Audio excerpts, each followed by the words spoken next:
Minister, you've been down there meeting with mayors and that, and the main focus has been the recovery and roads and that. Did you discuss the overall health of local government?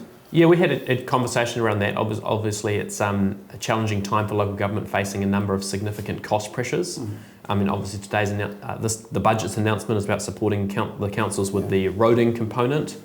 We're also very focused on helping support councils with local water done well to address water infrastructure, which is also another big component of people's rates bills by accessing long-term funding and financing. So yes, it was raised. There's more that needs to be done. The government's got a lot of work on our work program around how we can give councils more access to funding and financing tools to help support the important investment and infrastructure that they have. Does it go deeper than that though? Because all those mayors you met with have all told me that they think the system of local government is broken. Do you think that is a fair assessment, and how do you fix it? Well, I say there's certainly challenges, but they're facing many challenges that central government are facing, with significant cost increases, inflation. Those challenges left behind by the last government are flowing through to local government and to central government. So councils across the country are going through a challenging time.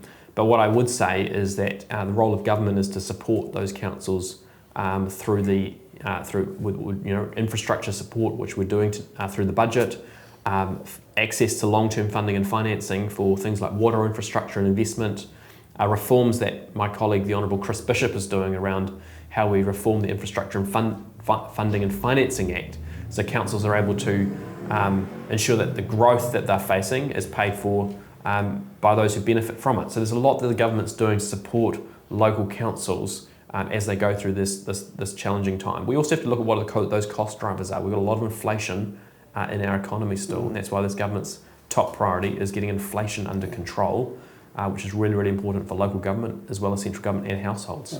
Because we've got proposed increases, rates increases of anywhere between 19.6 and 25%. Unheard of, really unheard of. I mean, highest in the history of many of these councils. Yes. That's not sustainable, surely.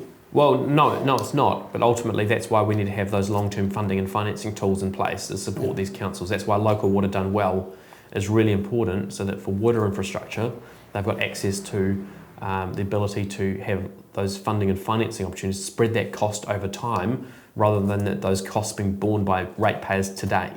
In terms of some of the cost drivers that are going into water infrastructure, we're looking at some of those. We've got legislation in front of the Parliament at the moment. What are those cost drivers, particularly around wastewater standards? How do we ensure that we have cost-effective standards in place, so we're not just adding burden onto ratepayers without actually understanding what the cost is? So we're looking at a range of things, how we can keep those costs down for councils.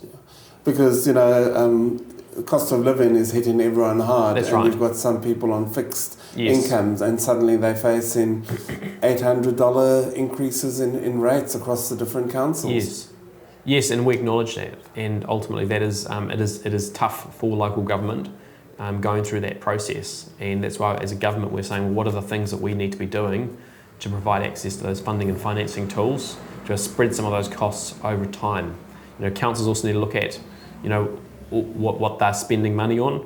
And I know councils are going through reprioritising, looking at what actually is core business, what is needs to be done now, what can wait. So those are the choices that councils have to make as they go through those long-term plans as well. Yeah, because obviously the amalgamation was tried many years ago, and at referendum people weren't happy with it, so it was a non-starter. Do you think shared services is the way forward for councils? Well, I think it's one of the way forwards, and that's what local water done well is all about, saying, well, actually, for water infrastructure, there's an opportunity to get scale, which is more cost effective, by having a shared service arrangement rather than each council being responsible looking after its own water services. So that's what local water done well is all about.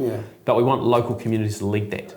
And that's why that's part of the conversation we're having today, is how can we have a shared service arrangement for the Hawke's Bay. Hawke's Bay have been advocates for that model for many years. We're now delivering the policy to enable them to do that.